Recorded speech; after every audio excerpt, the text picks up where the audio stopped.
My name is Alana Chen, and I'm 32 years old. For as long as I can remember, I've been the family disappointment, the one who never quite measured up. I just landed at Miami International Airport for our annual family beach getaway, my stomach already twisted in knots. The Florida heat hit me like a wave as I walked through the sliding glass doors, pulling my simple-wheeled suitcase behind me. I was 3 hours late, and I knew what was waiting for me. The Oceana Resort in South Beach was the kind of place that screamed wealth without saying a word. All white stone and floor-to-ceiling windows, palm trees swaying in the breeze, the sound of the Atlantic Ocean just beyond. I walked through the grand entrance, my canvas sneakers squeaking slightly on the polished marble, and there they were, my family. Picture perfect, like always. Was standing near the reception desk in a polo shirt that probably cost more than my monthly grocery bill. He was 62, still imposing, still acting like he owned every room he walked into. Next to him was my mother, Patricia, 59, wearing a cream-colored dress and oversized sunglasses pushed up into her perfectly styled hair. She was tapping on her phone, her lips pressed into that familiar thin line of irritation. And then there was my sister, Isabella.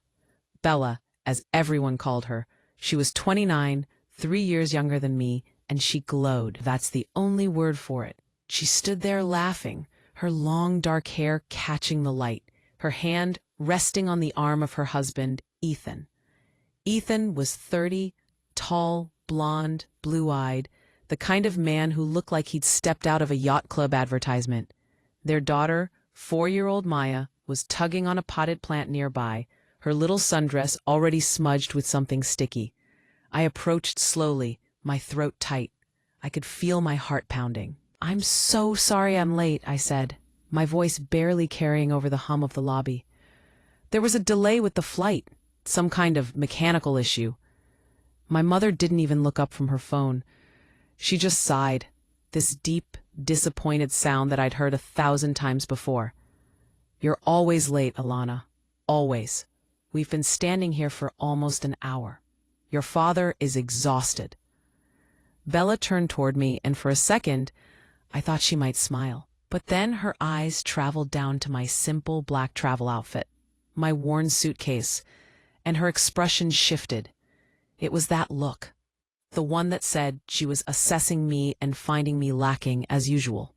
"Oh, you made it," she said, her voice flat. She turned to Ethan, speaking just loud enough for me to hear. I honestly wasn't sure she'd be able to afford the ticket, with that little non-profit job of hers. Ethan chuckled, pulling her closer. He looked at me with this fake, sympathetic smile.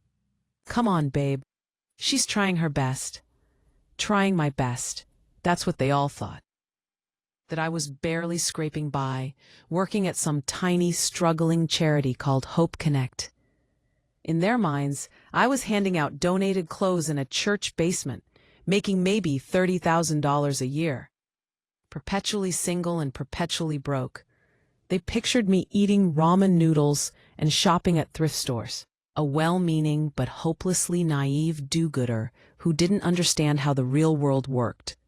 They never asked what Hope Connect actually was. They never asked about the grants I secured or the partnerships I built.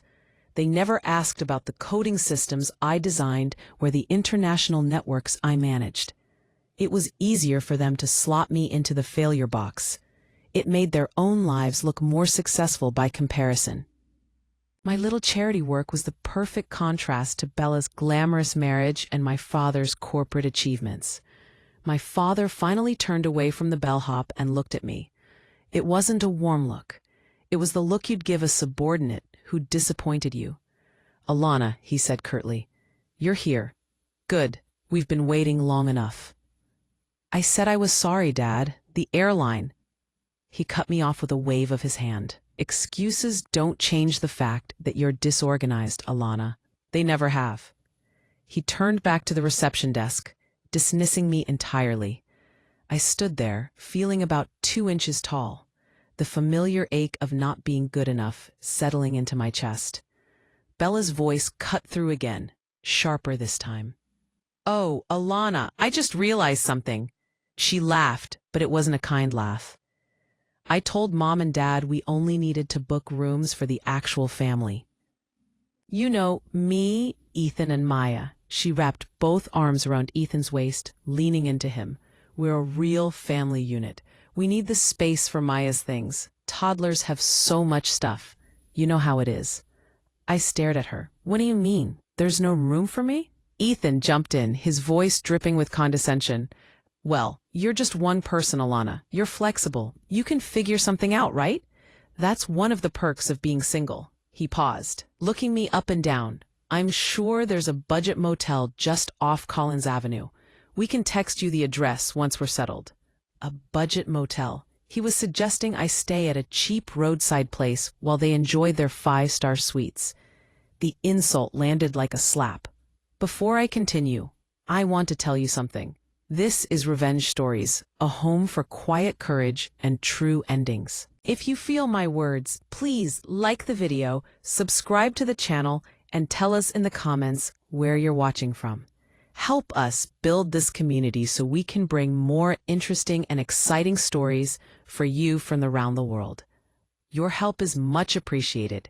Your voice matters here. Your story matters too.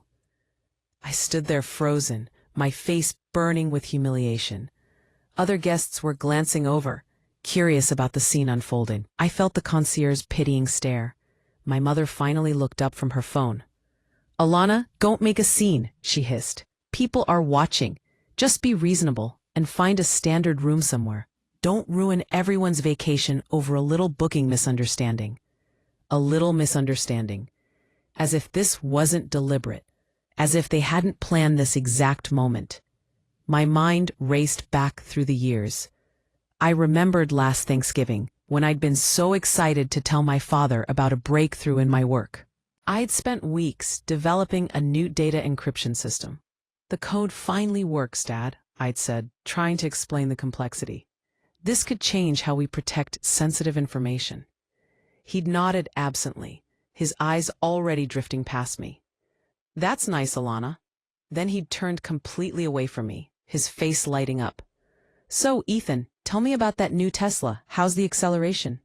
My achievement, the thing I'd poured my soul into, was dismissed in seconds to make room for talk about a car. Then there was Christmas last year. Under the tree, there'd been an envelope for Bella and Ethan containing tickets to a 2-week cruise through the Greek islands.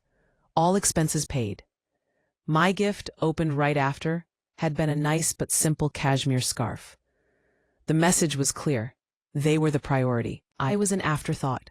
I'd spent my entire life trying to earn a fraction of the approval they gave Bella, just for existing, for marrying well, for having a child. And no matter what I accomplished, I was still just Alana, the disorganized, perpetually struggling daughter who worked at a charity. Standing there in that lobby, something inside me snapped. It was like a wire that had been pulled tighter and tighter for 32 years, finally broke. The exhaustion from the flight vanished, replaced by a cold, crystalline clarity. I was done. I took a deep breath and turned away from my family. I focused entirely on the concierge, who was still watching with that awful, pitying expression. "Excuse me," I said, my voice clear and strong. The concierge blinked, surprised by the change in my tone. "You mentioned earlier that you had limited availability. What rooms do you have left?" She looked uncomfortable. "Well, ma'am, we have one standard room with a parking lot view, or," she hesitated, "we have the penthouse suite, but that's $5,000 per night." Behind me, Bella made a choking sound, as if she'd swallowed her own laughter. "The penthouse suite," I repeated calmly. "That sounds perfect. I'll take it for 3 nights." The silence in the lobby was instant and absolute. The concierge's professional smile froze on her face. Behind me, I heard Bella gasp. "What are you doing?" Bella shrieked. "Stop this, Alana. You can't afford that. Where did you get that kind of money? Did you max out another credit card? Are you insane?" I didn't turn around. I didn't acknowledge her at all. I calmly reached into my handbag and pulled out a small, heavy object. I placed it on the marble counter with a solid thud. It was a sleek, jet black card, the American Express Centurion card, the black card. The concierge's eyes widened. The pity vanished instantly, replaced by a look of stunned respect. Her entire posture changed. "Of course, Miss Chen," she said smoothly. "The penthouse suite for 3 nights. I'll process that immediately. We'll have a personal attendant escort you to your room." "Thank you," I said quietly. I finally let myself glance back at my family. Bella and Ethan were staring at the card, their faces blank with confusion. They didn't understand what it was, but my father did. David Chen, who'd been pretending to look at a resort brochure, was now staring at the counter, his face pale. I saw his jaw clench. He knew that card. He'd spent years bragging to his golf buddies about trying to get on the invitation list. It was the one status symbol he'd never been able to acquire. And I, his failure daughter, had just placed it on the counter like it was nothing. The concierge processed the payment quickly, her movements efficient and deferential. "Your attendant will be here shortly, Miss Chen. Is there anything else you'd require?" "Yes," I said. "Could you arrange for a private car service? I've had a change of plans." "Right away, Miss Chen." I turned to face my family. They were still frozen, staring at me like I'd grown a second head. "You were right, Mom, Dad," I said, my voice perfectly calm. "I wouldn't want to complicate your vacation or take up space from the real family." I picked up my handbag. "So I'll be leaving. I'll get out of your way." My father's face flushed with color. "Alana, stop this right now," he hissed, his voice low and furious. "You're making a fool of yourself and embarrassing this entire family." I actually laughed. It was a short, bitter sound. "Embarrassing the family?" I repeated. "You think I'm the one causing embarrassment?" I let the question hang. "I think abandoning your daughter in a hotel lobby and telling her to find a budget motel is what's embarrassing?" My mother grabbed my arm, her voice desperate. "Alana, stop. You're being dramatic. We can figure something out. Don't be so stubborn. Don't ruin everyone's vacation just because—" I pulled my arm away. "I'm not ruining anything, Mom. I'm doing exactly what you asked. I'm handling my own arrangements. I'm getting out of the way of the real family." I didn't wait for a response. I turned and walked toward the grand glass doors. I left my simple canvas suitcase sitting there, next to their mountain of designer luggage. I didn't need it. I knew it would be taken care of. "Alana!" My father's voice boomed behind me. "Get back here. I'm still talking to you. You don't walk away from me." I kept walking. My phone started buzzing before I even made it outside. I pulled it out and looked at the screen. "Dad calling." I stared at it for a moment, feeling that old conditioned reflex to answer, to appease him, to make the conflict stop. Then I thought of Bella's laugh, Ethan's budget motel comment, my mother's excuses, my father's dismissive back. I pressed the red button. The call ended. The silence felt like freedom. A sleek black Mercedes S-Class pulled up to the curb. The driver stepped out, a professional in a crisp uniform. "Miss Chen, I'm here to take you to the villa." I slid into the back seat. The interior smelled of leather and luxury. The door closed with a soft, heavy sound, sealing out the noise of the resort, the humid air, and my family's frantic energy. The car glided away smoothly. I didn't look back. Inside the lobby, my family stood frozen. The bellhops holding their luggage looked awkward, glancing between them and the door. Ethan was the first to speak, his voice disbelieving. "That was a Mercedes S-Class. With a private driver? How does she have access to that?" My father said nothing. He just stood there, his hands clenched so tightly, his knuckles were white. He didn't understand, and that made him furious. Bella recovered first, seizing on the only explanation that made sense to her. "Oh, please," she scoffed. "It's obvious. She finally found one, a rich boyfriend, some tech guy or finance bro she's latched onto." She looked at my parents. That's so typical of her. Always needing to be rescued. She's probably his girlfriend or something. "That card, it's his," She's just pretending. My mother nodded eagerly. Bella's right, David. It must be a man. Alana could never afford that on her own. The idea that I'd achieved this myself was so impossible, so outside their narrative, it didn't even occur to them. The car drove for 20 minutes, leaving the main resort area behind. We turned onto a private road, and the driver entered a code into a keypad. A set of sleek, modern gates swung open. We wound through a lush tropical forest, the trees creating a canopy overhead. The road opened up to reveal a stunning, modern villa built into the coastline. It was all glass and white stone and dark wood, seeming to float over the turquoise water. It was so private, so architecturally stunning, it made the five-star resort look ordinary. The driver opened my door. "Mr. Rivera is on the main terrace, Miss Chen."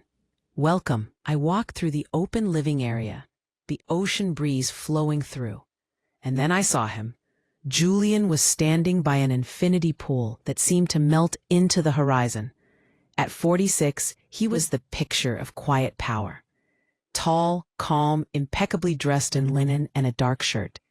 He was the strategist, the anchor, the man who saw the whole board while everyone else looked at the next move. He turned as I approached, his face breaking into a warm, genuine smile. 2 glasses of wine sat on the table between 2 lounge chairs. "I take it," he said, his voice smooth and deep. "The family reunion didn't go well." I sank into one of the chairs, all the adrenaline finally draining away. I picked up the wine. "You could say that, Julian. It was worse than I thought." He didn't pry. He just waited, giving me space to speak. "They didn't book a room for me," I said, the words still tasting like ash. "They just left me standing there." Julian nodded, his expression supportive but unreadable. My father pretended to look out the window. My mother told me to be reasonable. And Bella, I paused. She laughed. She told me they had to prioritize the real family. Her, Ethan, and Maya. I looked at him. A real family, and I'm not. Julian took a slow sip of wine, his eyes on the horizon. "A budget motel," he said quietly, shaking his head. "They really have no idea, do they?" I looked down at my glass. "They don't know the truth, Julian. They never bothered to ask." That was the secret, the one I'd kept for 7 years. My family, in their rush to categorize me as unsuccessful, had never once looked up Hope Connect. They didn't know it was our foundation. They didn't know it was the philanthropic arm of Vanguard Systems, the company Julian and I had built from nothing. 7 years ago, while my family was planning Bella's extravagant wedding, I was in a garage in Austin with Julian, writing the foundational code for what would become Vanguard Systems. I was the co-founder. I was the chief technology officer. I was the A in A. Rivera, the anonymous coding genius the tech press was always trying to identify. I was the architect behind the artificial intelligence platform that managed secure logistics for Fortune 500 companies and government agencies worldwide. While my father was bragging about his regional sales numbers, I was quietly negotiating contracts with federal departments. Just last month, after we secured a major defense contract, Vanguard's valuation had been finalized. $1.4 billion. My 38% stake made me one of the youngest self-made women in tech. But I'd kept it hidden. I wanted to know just once if they could love me or respect me without the validation of money. I wanted to know if my father could be proud of me, Alana the daughter, not Alana the CTO. The scene in the lobby had been my answer. A clear, brutal, definitive no. Julian looked at me, his expression softening. "You still haven't told them, have you? After all this, you're letting them believe it." I shook my head, staring at the ocean. I was going to. I really was. This trip, I thought this would be the time. I took a shaky breath. I had this fantasy. I'd tell them over dinner. About Vanguard, about the contracts, about the valuation, Not to brag, but just to finally be seen. I set down my glass. I wanted to know if they could respect me, just me, not because of money or status, just because I'm their daughter. My voice dropped to a whisper. I wanted to know if my father could be proud of me without the dollar signs. I turned back to Julian. The joke's on me, right? I designed this test, and they failed it spectacularly. The lobby. A budget motel. The real family. That was my answer. My phone started buzzing again on the table. Patricia. Incoming call. I stared at my mother's name on the screen. I could picture her face, that pained, impatient expression. Then, deliberately, I held down the power button. The screen went black. Now, I said, taking a deep breath of the salt air, I'm going to enjoy my vacation. Back in their oceanfront suite at the resort, the tension was thick. Patricia was pacing, twisting her handbag strap. Bella and Ethan sat on the sofa, whispering frantically. My father stood by the window, his back rigid with barely contained rage. Finally, he turned. "Stop whispering," he commanded. Bella and Ethan fell silent. "Ethan," my father barked, "get your laptop, now." Ethan scrambled to retrieve it. He sat at the desk, looking at my father expectantly. "I want to know about that car," David said, his voice dangerously quiet. "That Mercedes. I want to know who owns it. The driver mentioned someone named Julian. Find him." Ethan's fingers flew across the keyboard. The only sound was the clicking of keys and Patricia's shallow breathing. "Okay," Ethan said, his voice strained. "The car is registered to a corporate entity, Vanguard Systems LLC." "Vanguard Systems," David repeated. "What is that?" "I'm looking," Ethan typed furiously. He suddenly stopped, leaning closer to the screen. "Oh my God!" "What?" David snapped. "Spit it out." Ethan swallowed, his eyes wide. "David, you need to see this. His full name is Julian Rivera. He's the founder and CEO of Vanguard Systems." Patricia stopped pacing. "A CEO? Is it a real company?"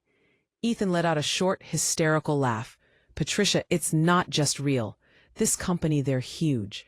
A private defense and tech firm. They just signed a $1.9 billion contract with the Department of Defense last month." The room fell silent. Bella gasped, her hand flying to her mouth. "Vanguard," she whispered. "Ethan, look up the Vanguard Foundation." Ethan typed again. "It's here. Their philanthropic arm." He went pale. "Oh God.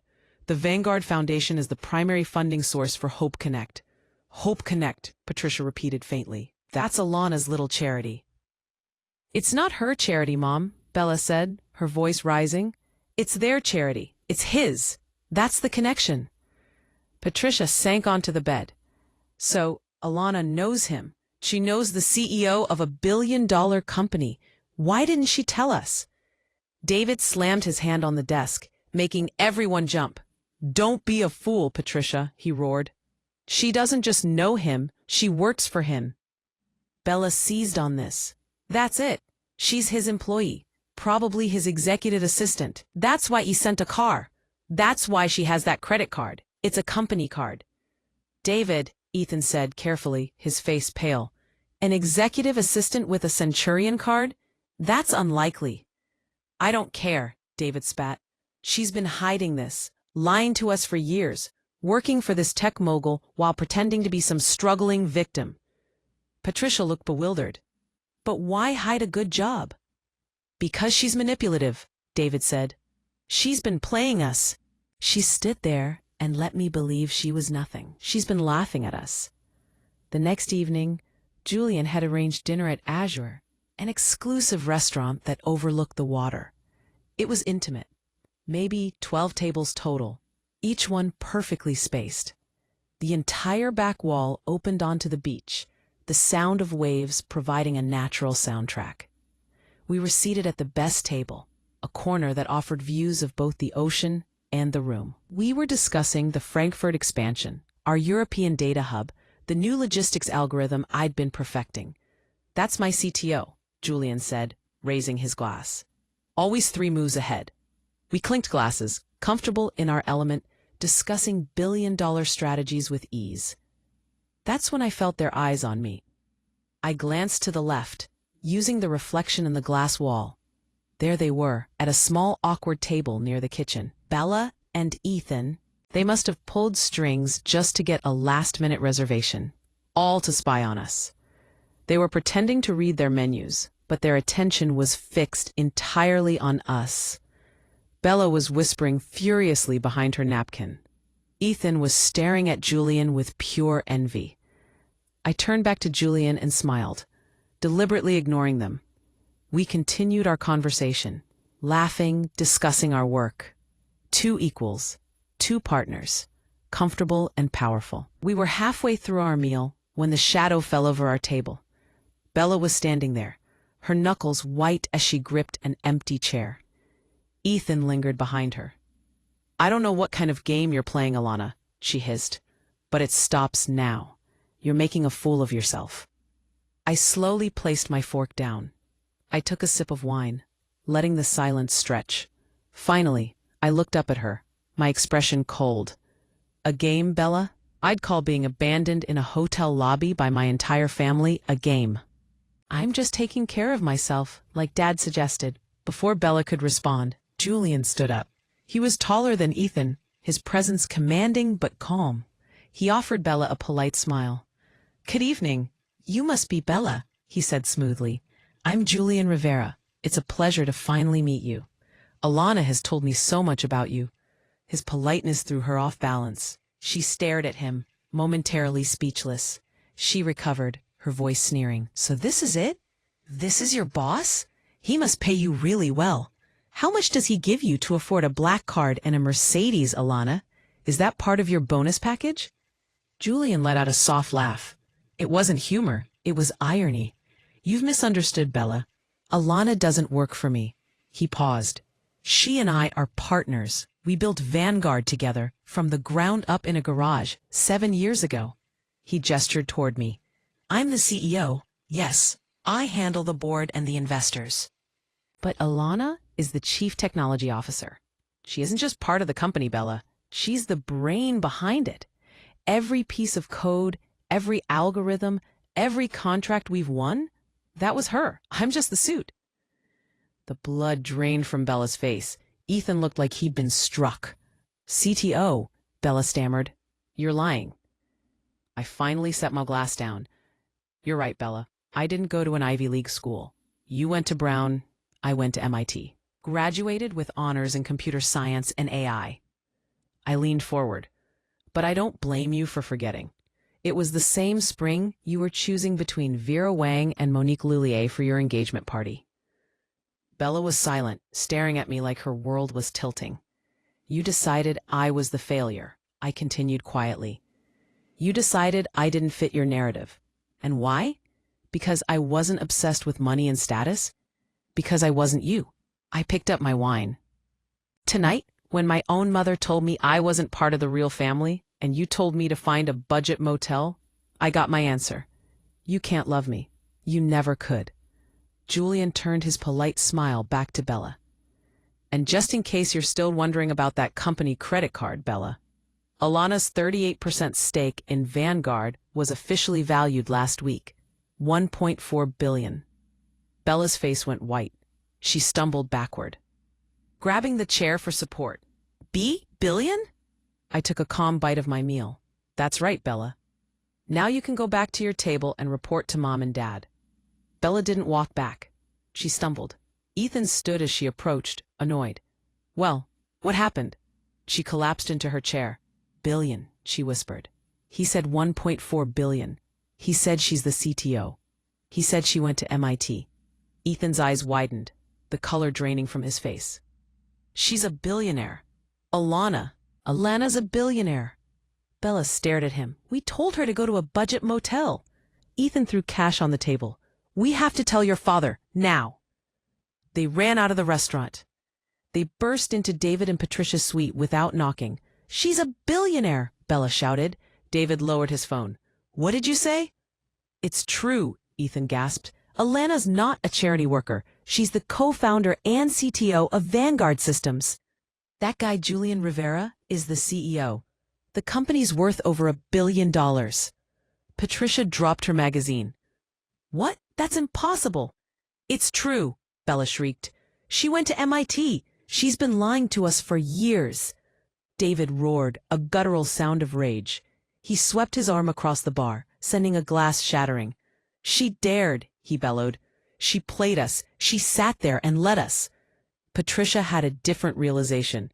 She sank onto the sofa, her hands over her mouth. Oh, David. Don't you understand? We just told our billionaire daughter she wasn't part of the real family. We told her to find a budget motel. We treated her like garbage. The next morning was bright and clear. I was miles away, sitting on the upper deck of Vanguard's corporate yacht, working on my laptop. The ocean was calm, the breeze light. My phone rang. David. Julian glanced at me. Right on schedule. I answered, putting it on speaker. My father's voice flooded out, dripping with fake sweetness. Alana, sweetheart, is that you? I said nothing. Alana, we've been sick with worry. Ethan told us what you've accomplished. We're floored, sweetheart. Julian sipped his coffee, his eyes amused. We were fools last night, David continued. We should have been proud. We are proud. So incredibly proud. I finally spoke. Dad, let me ask you a question. Anything, sweetheart. Are you proud of me? Or are you proud of my $1.4 billion? The fake warmth died instantly. Heavy silence. Alana, don't talk like that, he said, strained. We're family. We love you. The money is just a wonderful testament to your hard work. Celebrate? I repeated, my voice flat. Yes. Come back to the resort. We'll throw you a party. All our friends, the whole family. We'll show everyone how proud we are. I let the offer hang. No, thank you, Dad. I'm not interested in a party. What, Alana? This is a wonderful. I have work to do, I interrupted. The work I've been doing for 7 years while you all thought I was a failure. And frankly, I have no desire to celebrate with people who abandoned me in a hotel lobby less than 48 hours ago. Abandoned? Don't be dramatic. I heard a scuffle, and my mother's voice burst through. Alana, you can't mean that. You have to forgive us. We made a terrible mistake. But your family, you have all this money and we need... Her voice broke. Charles, tell her. My father's voice came back, all the fake warmth gone, replaced by desperation.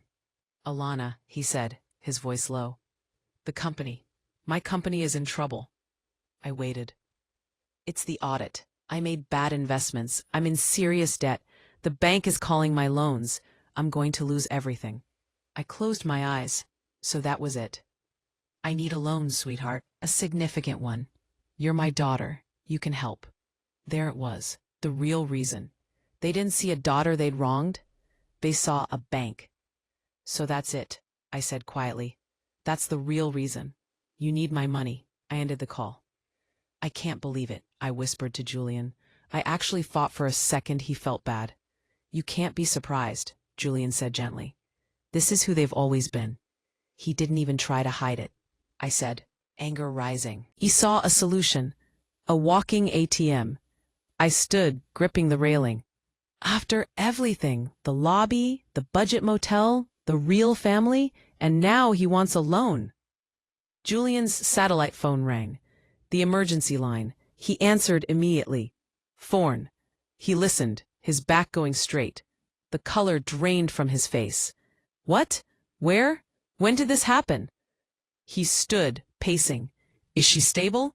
Understood. Yes, we're on our way. 20 minutes. He ended the call, his face grim.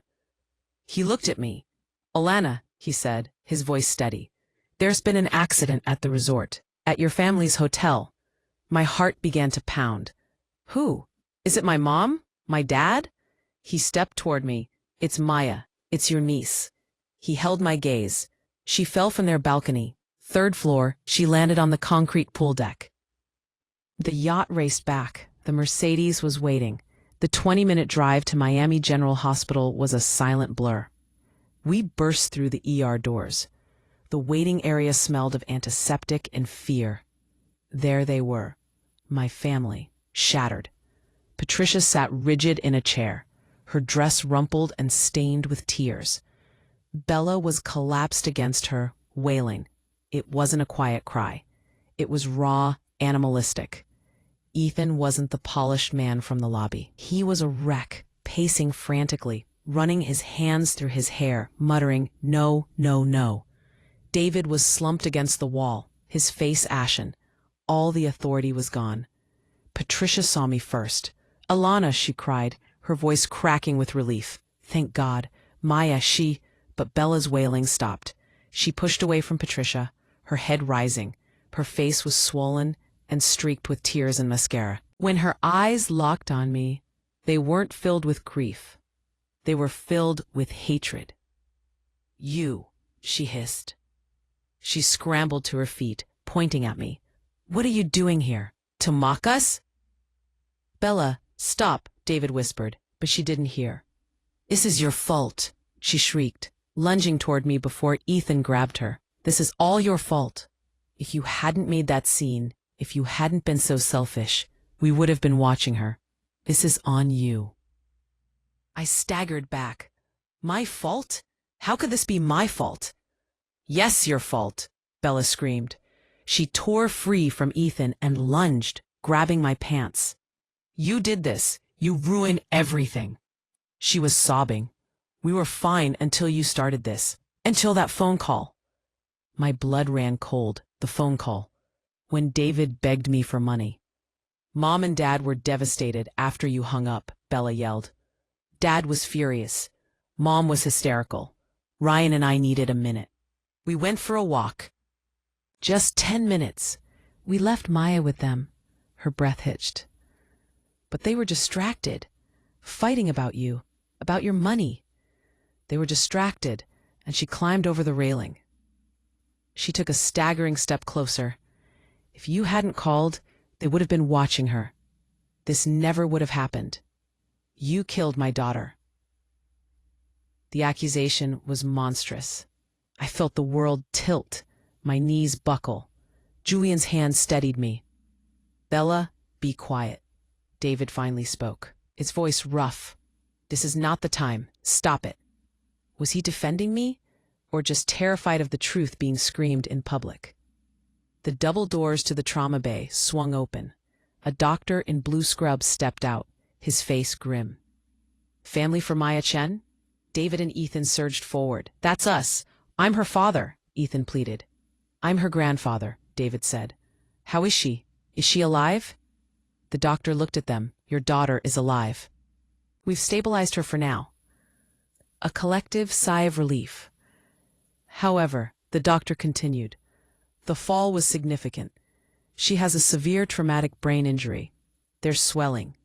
She also has a high cervical spine fracture." Ethan stared. "C-spine? What does that mean?" "It means the fall severely damaged her spinal cord, at the base of her neck. The situation is critical.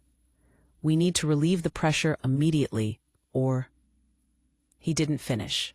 David stepped forward. "Then what are we waiting for? Get her into surgery. I'll pay for it, whatever it costs." The doctor shook his head. "Sir, you don't understand. That's the problem." "What problem?" Ethan demanded. "We can't. This hospital isn't equipped for this specific procedure. We don't have the pediatric neurosurgical equipment.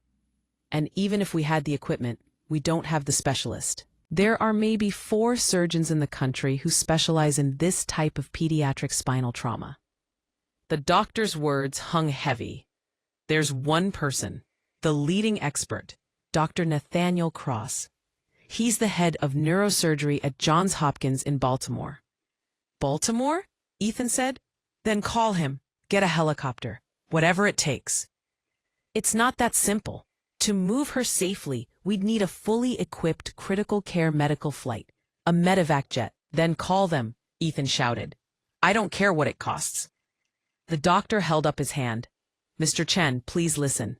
Dr. Cross's surgical protocol is experimental and out of network. Johns Hopkins won't schedule the OR and the medevac won't start without payment in full. Up front. A different silence fell. Up front? Patricia whispered. What does that mean? The doctor took a deep breath. The medevac flight will be roughly $200,000. The retainer for Dr. Cross and his team is $500,000. The operating room, equipment, post-op ICU care. We're looking at an estimated prepaid cost of, he paused, $1.6 million. The number hung there. Ethan stopped. He stared, his mouth open. Bella went still. David deflated, his shoulders slumping. 1.6, Ethan stammered. But we don't have that, David. Do we? David didn't answer. He stared at the floor. Bella crumpled. She slid down the wall to the floor, her hands over her mouth. No, she whispered. No, we can't. She looked up at Ethan. We don't have that, Ryan. We don't. Ethan went pale. My commissions. The market's frozen. Everything's locked up. I can't.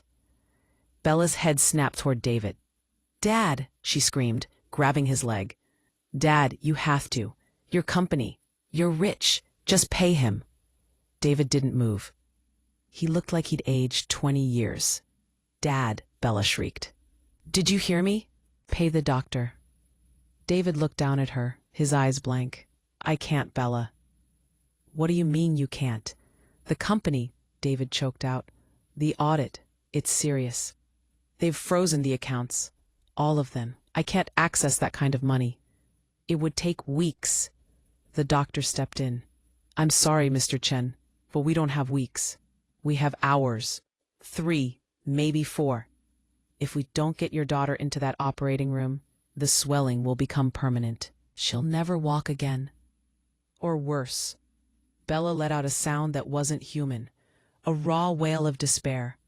Patricia rushed to her, both collapsing into sobs. Ethan turned and slammed his fist into the wall, the crack echoing. They were trapped. All their status, all their wealth, it was an illusion. And in the one moment it truly mattered, it crumbled to dust.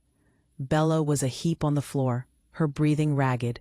Her gaze darted wildly, from the doctor to her mother to her husband. They were useless. Then her eyes locked onto me. I was standing near the entrance with Julian. I hadn't moved. I hadn't said a word. She stared at me, her mind racing. The penthouse suite, the Mercedes, the black card, the $1 billion.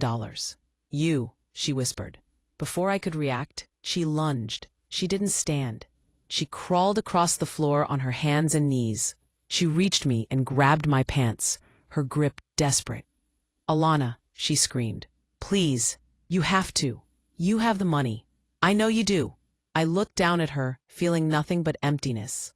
Julian's hand touched my back. You have that card, she shrieked, looking up at me. That black card. You can pay him. You can save my daughter. You can save Maya. She was sobbing, clinging to me. I'll do anything. I'm sorry for everything. Ethan rushed over. Alana, please, he begged. She's right. You can help. We'll pay you back. Every penny. Somehow. Just please, save my daughter. I didn't look at them. I looked past them at my parents. David and Patricia were standing frozen, watching. Their pride shattered. They were forced to watch their golden child grovel at the feet of the daughter they'd thrown away. I looked down at Bella.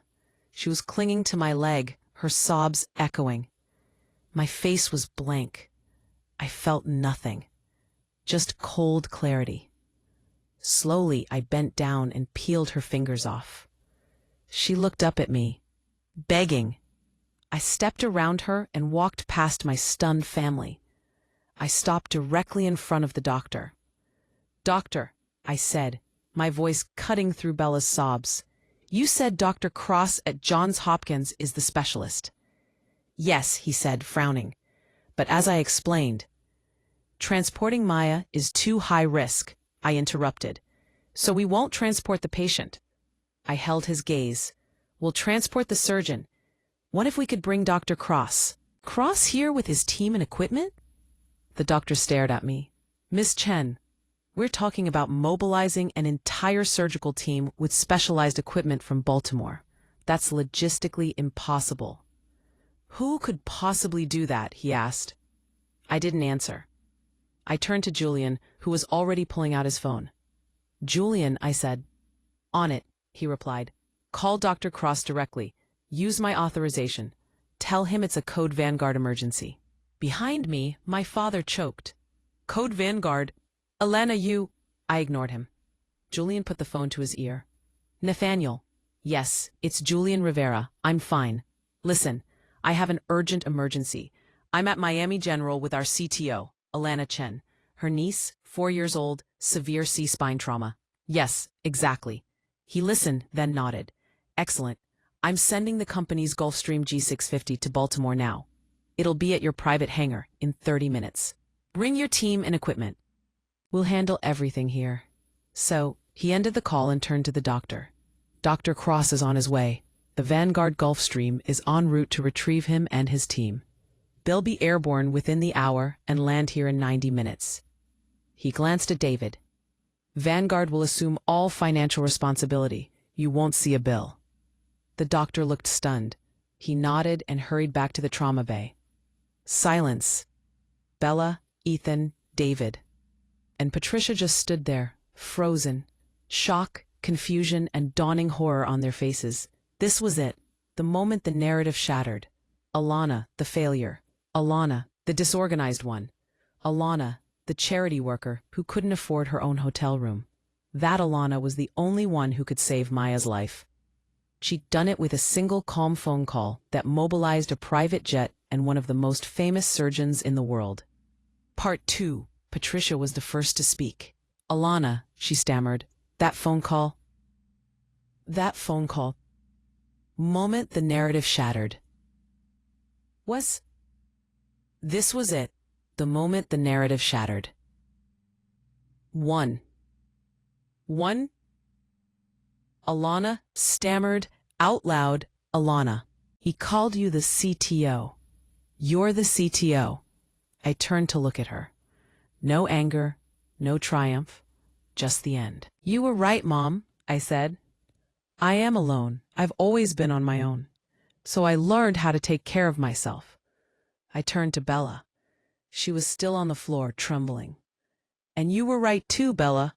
We aren't a real family, because a real family would never abandon one of their own in a hotel lobby and tell them to find a budget motel.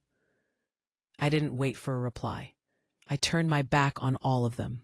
I walked down the corridor to the large window overlooking the helipad. I stood there alone, watching the empty sky, waiting for the help I'd summoned. This is Revenge Stories, a home for quiet courage and true endings. If you feel my words, please like the video, subscribe to the channel, and tell us in the comments where you're watching from. Help us build this community so we can bring more interesting and exciting stories for you from around the world. Your help is much appreciated. Your voice matters here. Your story matters too. The ultimate lesson from this story is that your self-worth must come from within, not from the validation of those who refuse to see you. My family dismissed me as a failure because I didn't fit their shallow definition of success. They abandoned me in a moment of humiliation, proving they were never a real family. But when their world collapsed in a true crisis, their money and status were useless. They were forced to beg for salvation from the very person they'd thrown away. This is a powerful reminder. Be careful how you treat people. The failure you mock today might be the only person with the power to save you tomorrow. Have you ever been underestimated by your family, only to become the one they needed most? Share your story in the comments below.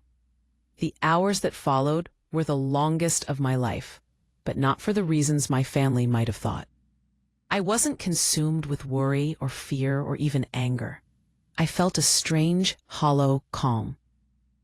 I stood at that window overlooking the helipad, watching the Florida sky darken from pale blue to deep purple, waiting for the distant sound of jet engines, that would signal help was coming. Behind me in the waiting area, my family had fractured into pieces. Bella had finally been helped into a chair by a nurse who'd brought her water and tissues. She sat hunched over, her designer dress wrinkled and stained, her hands trembling as she held a paper cup. Ethan sat beside her, his arm around her shoulders, but his eyes were vacant, staring at nothing. The confident broker who'd suggested I find a budget motel was gone, replaced by a terrified father who just realized how powerless he truly was. My mother, Patricia, sat across from them, clutching her phone like a lifeline, but she wasn't looking at it. She was looking at me. I could feel her eyes boring into my back, could sense the wheels turning in her mind as she tried to reconcile the daughter she thought she knew with the woman who'd just summoned a private jet and a world-renowned surgeon with a single phone call. My father, David, stood apart from them all, his back against the wall, his arms crossed over his chest. His face was a mask of stone, but I could see the tension in his jaw, the way his fingers dug into his own arms. He was a man who'd built his entire identity on being in control, on being the patriarch, the provider, the one with all the answers. And in the span of 48 hours, that identity had been stripped away, leaving him exposed and humiliated. I heard footsteps approaching, slow, hesitant. I didn't turn around. "Alana." It was my mother's voice, soft and trembling, not the clipped, impatient tone I'd heard my whole life, but something else, something that almost sounded like fear. I didn't respond. I kept my eyes on the sky. "Alana, please," she said, closer now. I could hear the desperation creeping in. "Please, we need to talk. We need to understand. How did this happen? When did you become what, Mom?" I finally turned to face her. My voice was quiet but sharp as glass. "Successful? Powerful? Worth paying attention to?" She flinched. Her carefully maintained composure cracked, and I saw something I'd never seen before in Patricia Chen's face. Genuine uncertainty. She didn't know how to handle me anymore, and it terrified her. "That's not what I meant," she said quickly, but her voice wavered. We just never knew. You never told us. Why didn't you tell us?" I looked at her for a long moment, really looked at her. At the woman who'd sighed with disappointment every time I walked into a room, who'd dismissed my achievements and amplified my sister's, who'd stood by while her husband cut me down and her other daughter mocked me, who'd told me less than 2 days ago not to complicate the real family's vacation speech. "I didn't tell you," I said slowly, "because I wanted to know if you could love me without it.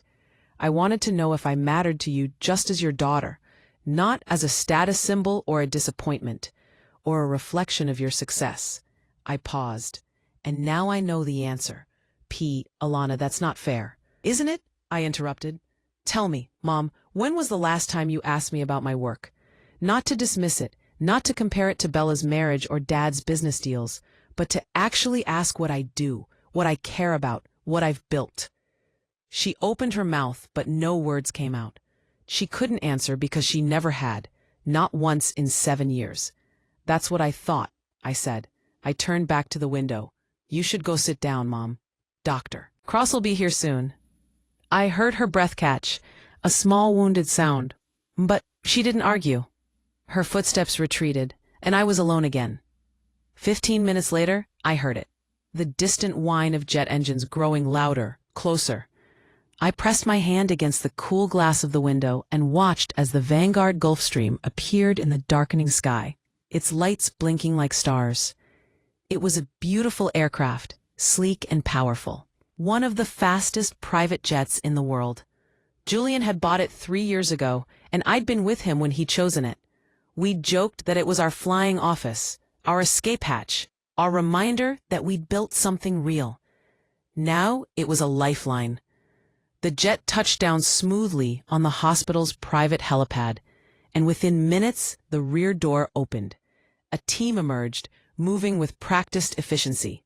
Dr. Nathaniel Cross was in the lead, a tall man in his 50s with silver hair and an air of absolute confidence. Behind him came his surgical team, 4 specialists in matching scrubs, and a crew of technicians wheeling cases of equipment.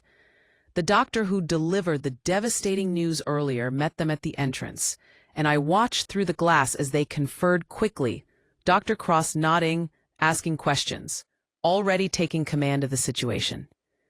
Within 10 minutes, they were moving into the hospital, disappearing through the trauma bay doors. I finally turned away from the window and walked back toward the waiting area. My family looked up as I approached, their faces a mixture of hope, fear, and something else I couldn't quite name. Shame, maybe, or disbelief. Julian was standing near the entrance, his phone in his hand, his expression calm but alert. He met my eyes and gave me a small nod. Everything's in motion. It's out of our hands now. I sat down in a chair apart from my family, choosing a seat near the water cooler, as far from them as I could get while still being in the same room. I didn't want their gratitude. I didn't want their questions or their newfound interest in my life. I just wanted Maya to survive. Because despite everything, despite the cruelty and the abandonment, and the years of being made to feel small, Maya was innocent. She was a 4-year-old child who'd climbed over a railing while the adults who were supposed to be watching her were too busy fighting about money and status and their own wounded pride. She didn't deserve to pay for their failures, and I wasn't going to let her. The minutes crawled by. An hour, then 2. The waiting room was silent, except for the occasional whisper between Bella and Ethan, the soft sound of Patricia's sniffles, the creak of David's chair as he shifted his weight. No one approached me. No one dared. Finally, after what felt like an eternity, the trauma bay doors opened. Dr. Cross emerged, still in his surgical scrubs, his mask pulled down around his neck. His face was serious, but not grim, and I felt something loosen in my chest. Ethan and Bella jumped to their feet. "Doctor? Is she?" Dr. Cross held up a hand. "Your daughter is alive. The surgery was successful. We were able to relieve the pressure on her spinal cord and stabilize the injury." Bella let out a sob of relief and collapsed into Ethan's arms. Patricia covered her face with her hands, her shoulders shaking. David closed his eyes, his head dropping forward. "However," Dr. Cross continued, and the room went still again, "I need you to understand that this was an extremely serious injury. Maya is going to need extensive rehabilitation. Months, possibly years of physical therapy. The prognosis is cautiously optimistic, but there's a long road ahead." "But she'll walk?" Ethan asked, his voice breaking. "She'll be okay?" "With time and intensive therapy, yes, I believe she will," Dr. Cross said. "She's young, and children have remarkable resilience, but you need to be prepared for a difficult recovery process." "We'll do whatever it takes," Ethan said immediately. "Whatever she needs. Thank you, doctor. Thank you so much." Dr. Cross nodded. Then his eyes scanned the room, and they landed on me. "Miss Chen," he said, his voice warm, "it's good to see you again." The room went completely silent.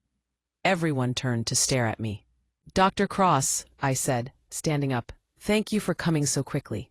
I know this was an unusual request." He smiled. "When Julian Rivera calls and says it's a code Vanguard emergency, I know it's serious. Besides, after everything Vanguard has done for our pediatric neurology department, it was the least I could do." He paused. "How's the new research wing coming along? I heard you broke ground last month." "On schedule," I said. "We're hoping to have it operational by next spring." He nodded approvingly. "Excellent. Well, I'll check on Maya again in a few hours. She'll be in the ICU for at least 48 hours, but I'm confident she's going to pull through." "Thank you," I said quietly.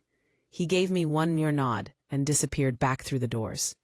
I could feel my family's eyes on me, could sense their confusion and shock radiating across the room like heat.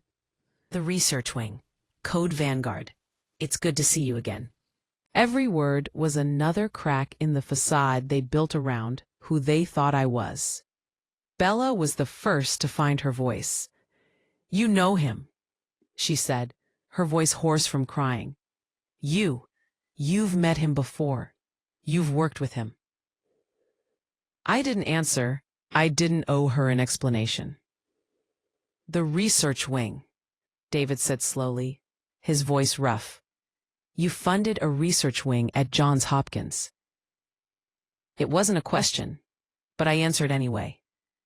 "Vanguard did. Through our foundation, we've been partnering with Johns Hopkins for 3 years. Dr. Cross's department has done groundbreaking work in pediatric spinal trauma.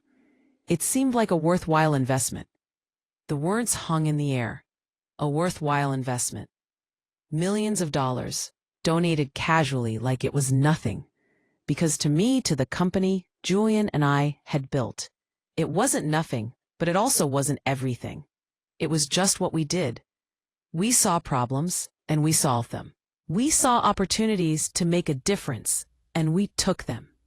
While my family had been busy collecting designer handbags and luxury cars and status symbols they could show off at country club brunches, I'd been building something real, something that mattered, something that had just saved Maya's life. Patricia stood up slowly, her movements unsteady. She took a tentative step toward me. "Alana, we had no idea. All this time you were—" "I was exactly who I've always been, Mom," I said, cutting her off. "You just never bothered to look." Her face crumpled, and for a moment I thought she might cry. But then she straightened her spine, reaching for that old practiced composure. "We want to make this right," she said. "We want to understand, to be part of your life, the real your life." I almost laughed. The real my life, as if there had been a fake one, as if I'd been playing pretend all these years instead of working 18-hour days, writing code until my eyes burned, negotiating with government officials and corporate executives, building an empire from nothing but vision and determination, and Julian's unwavering belief in me. "No," I said simply. Patricia blinked. "What?" "No," I repeated. "You don't get to be part of my life now. Not because you actually care about me, but because you finally realized I'm successful. That's not love, Mom. That's opportunism." "Alana, please," she said, her voice rising with desperation. "We made mistakes. We didn't understand. But we're your family. You can't just—" "Can't just what?" I asked. "Cut you off? Exclude you? Treat you like you're not really family?" I let the words sink in. "Sound familiar?" She went pale. Bella stood up, her face blotchy and swollen, but her eyes hardening with that old familiar defensiveness. "You're being cruel," she said. "We said we were sorry. What more do you want? You saved Maya. We're grateful. We'll pay you back every penny, I swear." "I don't want your money," I said, my voice sharp enough to make her flinch. "I don't want your gratitude. I don't want your apologies. I want you to understand something, Bella. I didn't save Maya for you. I didn't do it to prove a point or to make you feel guilty or to hold it over your head for the rest of your lives." I took a breath, steadying myself. "I did it because she's a child, and she didn't deserve to suffer, because the adults in her life were too busy being petty and cruel and obsessed with money to pay attention to what actually matters." Bella's face twisted. "We weren't—" "You were," I interrupted.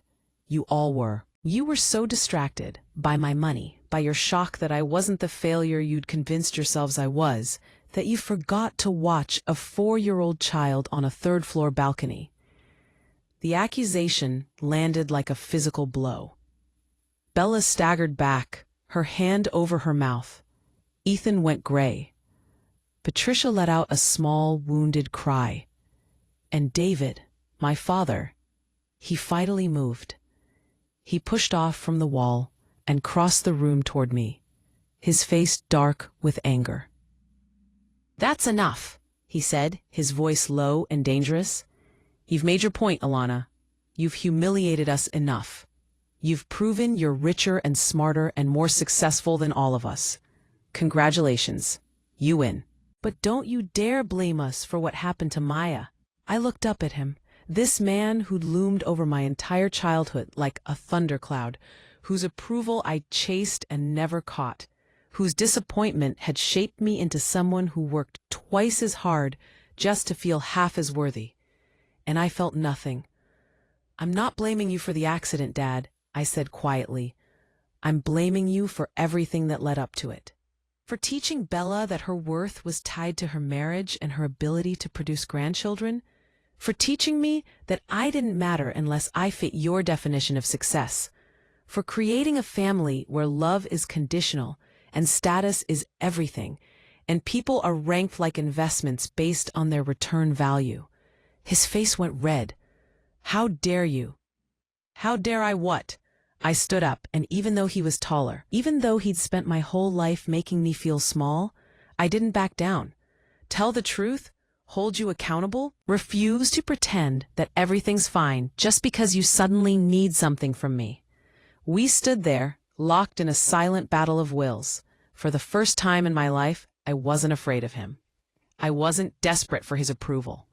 I was just done. "You asked me on the phone if I was proud of you or proud of your money," he said finally, his voice tight. "That wasn't fair, Alana. You put me in an impossible position. You hid your success from us for years, let us believe you were struggling, and then you act surprised when we're shocked by the truth." "I hid it because I wanted to know if you could love me without it," I said. "And you couldn't. You failed that test, Dad, spectacularly." He opened his mouth to respond, but Julian's voice cut through the tension. "Alana." He was standing by the door, his phone in his hand. "We should go. There's nothing more we can do here tonight, and you need rest." I looked at him gratefully. He always knew when to step in, when to give me an exit. I turned back to my family one last time. Bella was crying again, Ethan's arm around her. Patricia was clutching David's sleeve, her face pale and drawn. David himself looked older than I'd ever seen him, the fury draining away to leave only exhaustion. "Maya's going to be okay," I said. "Dr. Cross is one of the best in the world. Follow his instructions, get her into the rehabilitation program he recommends, and she'll recover." "Alana," Patricia started, but I held up my hand. "The hospital bill has been taken care of," I continued. "Vanguard covered all the costs. You don't owe me anything. Consider it my final gift to this family." "Final?" Bella whispered, her eyes widening. I didn't answer. I just turned and walked toward the door where Julian was waiting. We made it 3 steps before my father's voice rang out behind us. "You're just gonna leave? Walk away from your family like we mean nothing?" I stopped. For a moment, I considered not responding, just walking out and letting that be my answer. But I'd spent too many years swallowing my words, staying silent to keep the peace, letting them define me. Not anymore. I turned around. "You're not my family, Dad. You made that clear in the lobby of the Oceana Resort when you told me I wasn't part of the real family. When you suggested I find a budget motel, when you made me feel like my existence was an inconvenience to your perfect vacation." My voice didn't waver. Family doesn't abandon each other. Family doesn't mock each other's struggles or dismiss each other's achievements. Family doesn't treat love like a transaction where you only get what you can afford to buy. I looked at each of them in turn. I spent 32 years trying to earn a place in this family. Trying to be good enough, successful enough, worthy enough. And it was never going to be enough, because the problem wasn't me. It was you. It was always you. Patricia was openly crying now. Bella looked stricken. Ethan had his face in his hands. And David, he just stared at me with an expression I couldn't quite read. Anger? Shame? Grief? I didn't wait to figure it out. "Goodbye," I said. And this time, when I turned toward the door, I didn't stop. Julian fell into step beside me. And together we walked out of Miami General Hospital, out of that waiting room filled with my broken, shocked family, and into the warm Florida night. The Mercedes was waiting at the curb. We slid into the back seat, and as the car pulled away, I felt something inside me finally, truly let go. It wasn't relief exactly. It was more like the absence of weight. Like I'd been carrying a boulder on my shoulders for so long, I'd forgotten what it felt like to stand up straight. "You okay?" Julian asked quietly. I thought about it. Was I okay? I just severed ties with my entire family. I'd walked away from the people who'd raised me, who'd shared my childhood, who were supposed to love me unconditionally. By all rights, I should have been devastated. But I wasn't. "Yeah," I said, surprised to find I meant it. "I think I am." He nodded, not pressing for more. That was Julian's gift, knowing when to push and when to just be present. We drove back to the villa in comfortable silence. The city lights gave way to palm trees and darkness, and eventually, we pulled up to that beautiful modern house perched over the ocean. Inside, Julian poured us both drinks, scotch this time instead of wine, and we stood on the terrace looking out at the endless black water. "What are you going to do now?" he asked after a while. "What do you mean?" "I mean, with them, with your family. Are you really done?" I considered the question. Part of me, the part that had been conditioned since childhood to smooth things over, to be the peacemaker, to accept crumbs of affection and call it love, that part wanted to say no. Wanted to say I'd give them another chance, let them apologize properly, try to rebuild some kind of relationship. But the stronger part, the part that had built a billion-dollar company and earned the respect of some of the most powerful people in the world, part that knew my worth wasn't defined by their approval, that part knew the truth. "I'm done," I said. "They had 32 years to see me, Julian.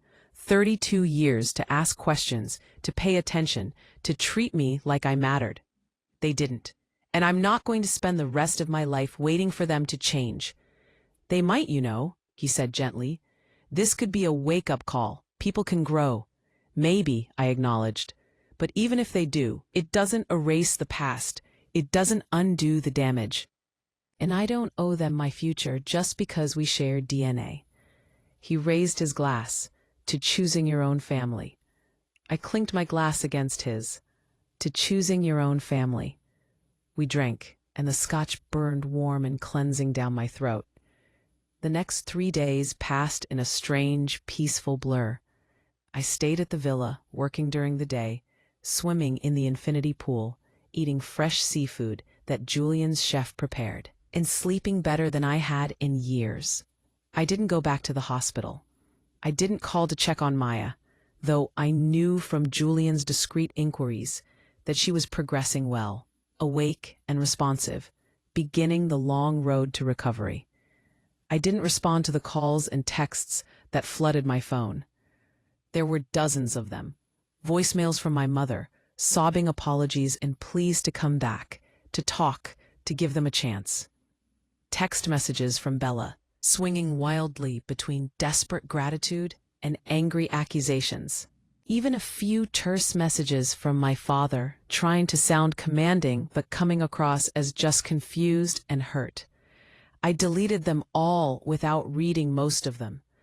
I'd said what I needed to say. There was nothing left to discuss.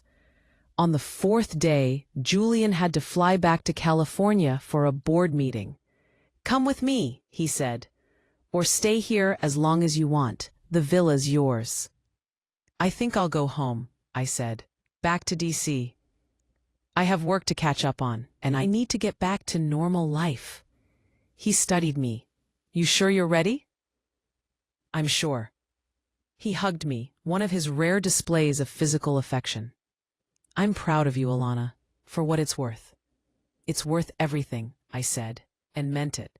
Julian's pride, his respect, his partnership, those things had sustained me through the hardest years of building Vanguard. His opinion mattered because it was earned, not expected. Because he saw me clearly and valued me anyway. That was what real family looked like. I flew back to DC on a commercial flight, first class but not private, blending back into the normal world. My apartment in Georgetown was exactly as I'd left it, clean and minimalist, and filled with the books and tech gadgets that actually brought me joy. I made coffee in my expensive espresso machine, changed into comfortable clothes, and sat down at my desk to dive back into work. It felt good. It felt right. This was my life, the one I built for myself, and it was enough. 3 weeks passed. I threw myself into work, finishing the new logistics algorithm, overseeing the Frankfurt expansion, taking meetings with potential investors and government officials. I went to dinner with friends, real friends, who knew me as Alana the person, not Alana the disappointing daughter or Alana the secret CTO. I started training for a half marathon. I adopted a rescue dog, a scruffy little terrier mix named Bite, who followed me around the apartment and made me laugh with his ridiculous antics. I was happy, genuinely, surprisingly happy. And then, one evening in late October, my doorbell rang. I wasn't expecting anyone. I checked the security camera on my phone and felt my stomach drop. It was Bella. She was alone, standing on my doorstep, looking smaller than I'd ever seen her. She wasn't wearing makeup. Her hair was pulled back in a simple ponytail. She was dressed in jeans and a sweater, no designer labels visible. She looked tired and nervous and very, very young. For a long moment, I considered not answering, considered letting her stand there until she gave up and left. But curiosity won out. I wanted to know why she'd come, what she possibly thought she could say after everything that had happened. I opened the door, but didn't invite her in. Bella. Alana.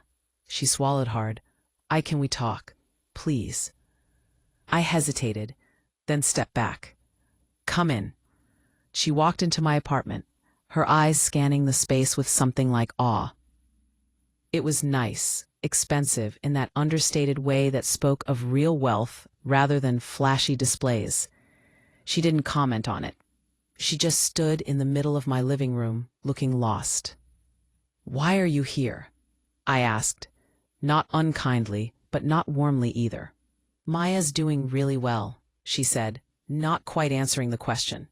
She's walking again, with a walker still, but the physical therapist says she's ahead of schedule. Dr. Cross says it's remarkable. I'm glad, I said, and I was. She asks about you, Bella continued, her voice soft. She remembers you from before, from holidays and birthdays when she was little. She asked why Aunt Alana doesn't visit anymore. I felt a pang at that, but pushed it aside. What did you tell her? Pause. I told her you were busy with work, that you lived far away. Bella's eyes filled with tears. I didn't know what else to say. I couldn't tell her the truth, She trailed off, unable to finish. That you what? I prompted. That I drove you away, she whispered. That I was so cruel to you, so jealous and petty and horrible, that you don't want anything to do with our family anymore. And it's my fault. I crossed my arms. Is that what you came here to say? That you're sorry? Yes. No. Yes. I'm sorry. I'm so sorry, Alana. But I also came because I needed you to know that I finally understand. Understand what? She took a shaky breath. The last 3 weeks, watching Maya fight her way back, seeing how close we came to losing her, dealing with all the medical bills and insurance and...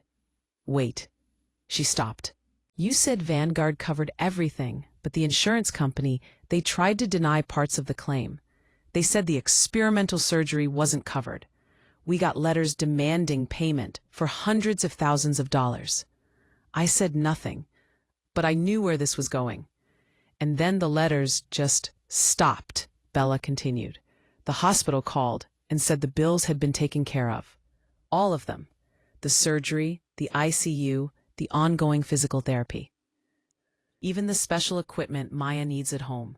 Someone paid for everything. Vanguard, I said simply. You, she corrected. It was you. Not just the emergency surgery, but everything after. You've been taking care of her even though you don't talk to us anymore. Even after what I did. I shrugged. Maya's a child. She shouldn't suffer because the adults in her life failed her. Bella's face crumpled. We did fail her. I failed her. And I failed you. My whole life, I failed you. No, please, let me say this. I was jealous of you. I know that sounds insane. I was the pretty one, the married one, the one with the perfect life. But I was jealous because you didn't need any of that. You didn't need mom and dad's approval. You didn't need a husband to define you. You just went out and built this incredible life on your own terms, and I hated you for it. I stared at her, genuinely surprised. You hated me?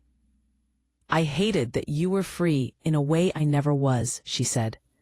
I'd spent my whole life trying to be perfect, the perfect daughter, the perfect wife, the perfect mother. And I'm tired, Alana. I'm so tired of performing. And then there you were, just being yourself, not caring what anyone thought, building something real instead of just collecting status symbols. And it terrified me because it made me realize how empty my life was. She sank onto my couch, her face in her hands. When I found out who you really were, what you'd accomplished, it broke something in me. Because it proved that everything I'd been taught, everything I'd built my identity around, it was all wrong. Success isn't about marrying the right person or having the perfect family or impressing people at parties. It's about doing work that matters. It's about being true to yourself. And you figured that out, and I didn't. I sat down across from her, processing this. Bella, I don't know what to say. You don't have to say anything, she said. I don't expect you to forgive me. I don't expect us to be sisters again. I just needed you to know that I understand now. I understand why you walked away, and I don't blame you. We sat in silence for a long moment. Bite, my dog, patted over and sniffed Bella curiously. She reached down absently to pet him, a small, sad smile crossing her face. How are Mom and Dad? I asked, surprising myself. Bella looked up. Dad's struggling. His business problems are worse than he let on. He might have to file for bankruptcy. And Mom's been different, quieter. She's been going to therapy, actually, working through some stuff. And you? Ethan and I are in couples counseling, she admitted. Turns out almost losing your child puts a strain on a marriage, especially when you realize you've been more focused on appearances than on actually being present for each other. I'm sorry, I said, and I meant it. She shook her head. Don't be. It's what we needed, a wake-up call to figure out what actually matters. She stood up. I should go. I wanted to see you, to say what I said, and to give you this. She pulled an envelope from her purse and held it out to me. I took it, confused. What is it? It's from Maya. She drew you a picture. She wanted me to make sure you got it. I opened the envelope and pulled out a piece of construction paper covered in crayon drawings. There was a stick figure girl with yellow hair labeled me, next to a taller stick figure with dark hair labeled Aunt Lana. They were holding hands, and there were big, crooked hearts floating around them. At the bottom, in a child's wobbly handwriting, it said, "Thank you for saving me. I love you." I felt my throat tighten. Bella, you don't have to do anything with it, she said quickly. I just thought you should have it, because even if you're done with the rest of us, you should know that she loves you, and she's grateful. We all are. She headed for the door, then paused. For what it's worth, I think you were right. About everything. About us not being a real family. But maybe someday we could be. If you ever wanted to try.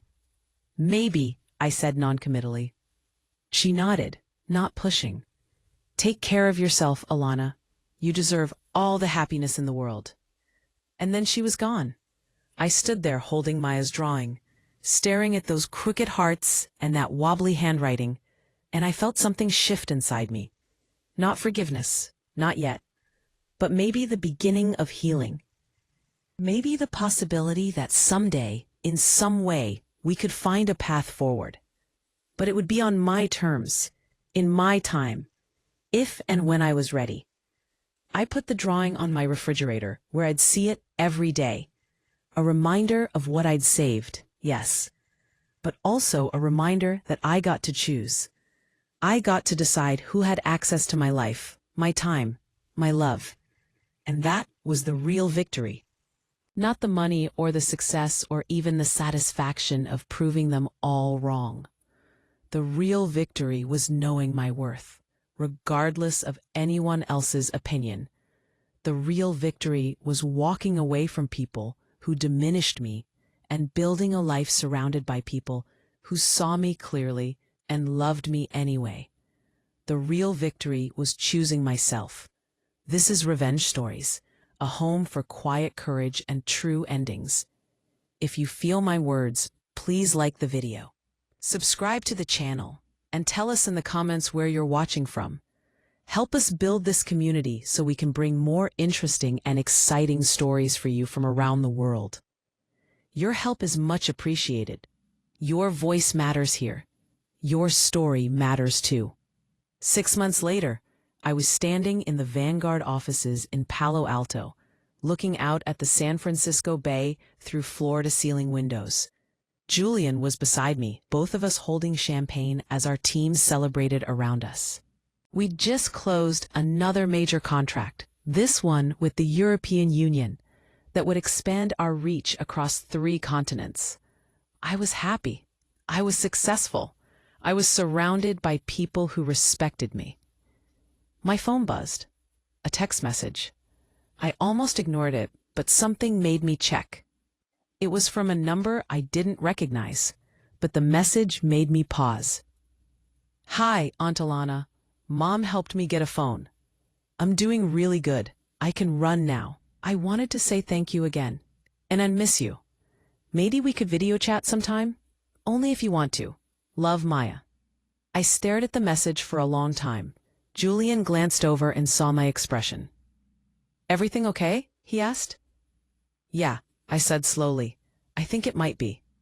I typed out a response. "Hi, Maya. I'm so proud of you. I'd love to video chat. How about this Saturday?" Her response came almost immediately. A string of heart emojis and yes, yes, yes. I smiled. It was a small step. Maybe the first of many, or maybe it would be the only one. But it was my choice to take it. Because that was the thing I'd learned through all of this. Family isn't just about who you're born to. It's about who shows up, who sees you, who values you, who does the work. My parents and Bella, they hadn't done that work. They'd failed me repeatedly, in big ways and small. But Maya, she was innocent, and if she wanted a relationship with me, if she was willing to reach out, to try, maybe I could find a way to let her into my life. On my terms, with boundaries. With the understanding that I didn't owe anyone access to me just because we shared blood. But with an open heart too. Because I wasn't going to let their failures turn me bitter or closed off. I wasn't going to let what they did to me define who I became. I'd built an empire. I'd saved a child's life. I'd walked away from toxicity with my head held high. And now I was going to keep building, keep growing, keep choosing the life I wanted, surrounded by the people who earned their place in it. That was my revenge. Not destruction or cruelty or proving them wrong. Just living well, living fully, living free. And there was no sweeter victory than that,